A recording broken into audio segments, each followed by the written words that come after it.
Aprendizado não supervisionado. Vamos agora abordar um outro tipo de problema. Partindo de um conjunto de objetos que sabemos que são frutas, nosso objetivo agora é separar subgrupos que compõem certas características comuns. Não sabemos em princípio que frutas temos no conjunto, mas queremos de alguma maneira separá-las em grupos semelhantes. Vamos tirando fotos de cada objeto, porém nesse caso, diferente do sistema supervisionado, não temos uma variável target e um operador que identifica para o modelo o que é este objeto. Sabemos apenas que são frutas.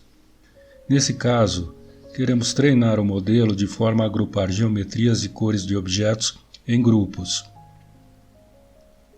O modelo deverá então captar diferentes grupos de objetos chamados clusters. Como no caso anterior, depois de centenas de fotos, alguns padrões começam a aparecer. Nesse caso, nós definimos que dividiremos o conjunto em 3 clusters. Na sequência, captamos as imagens de uma laranja, um tomate, uma maçã, uma pera e um limão, e o modelo foi captando a sequência de bytes de cada uma das imagens. Após percorrer e registrar todas as imagens, e pelo fato de termos pedido ao modelo para dividi-las em 3 clusters, aparecem os resultados. Uma vez posto o modelo em produção, ao apresentar uma nova fruta, ele responderá não qual fruta é, mas a qual cluster pertence essa fruta. Então note que ao definir 3 clusters, o modelo certamente vai errar, por exemplo, juntando limão com pera e maçã com tomate. Para tentar resolver isto, deveríamos definir maior número de clusters, talvez fazendo esse número igual ao número de frutas diferentes que podemos ter. Note que o princípio geral da divisão dos dados em dados de treinamento e teste não pode ser facilmente aplicado no aprendizado supervisionado. Esse processo é chamado de aprendizado de máquina não supervisionado porque não sabemos quais são os objetos pré-existentes e não existe um operador que supervisiona o processo. O aprendizado não supervisionado pode ser um objetivo desafiador por si só, porque os dados de entrada para treinar o modelo consistem em conjuntos de valores numéricos sem nenhum target correspondente. Entretanto, ele pode ser muito útil para detectar o que os olhos humanos não conseguem, como, por exemplo, padrões ocultos em casos de fraudes.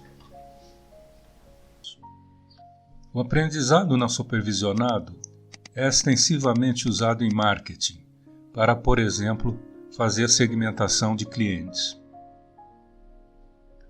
O gráfico mostra a relação entre renda e gastos de clientes e a distribuição dos 4 clusters. Poderíamos interpretá-los como os seguintes segmentos de clientes. Cluster 1. Clientes com renda média anual e baixo gasto anual. Cluster 2. Clientes com alta renda anual e médio a alto gasto anual. Cluster 3. Clientes com baixa renda anual, sem tendência nos gastos. Cluster 4. Clientes com renda anual média, mas alto gasto anual. O Cluster 4 claramente é um segmento de clientes em potencial. No entanto, os Clusters 2 e 3 podem ser segmentados ainda mais para chegar a um grupo de clientes-alvo mais específico.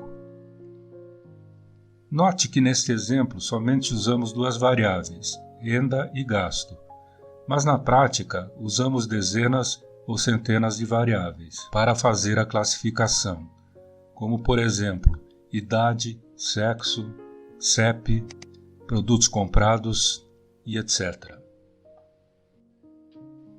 O sistema não supervisionado é aplicado em RH, na seleção de pessoal, detecção de fraudes em sistemas financeiros através de movimentações atípicas, associação entre produtos vendidos em supermercados e muitas outras.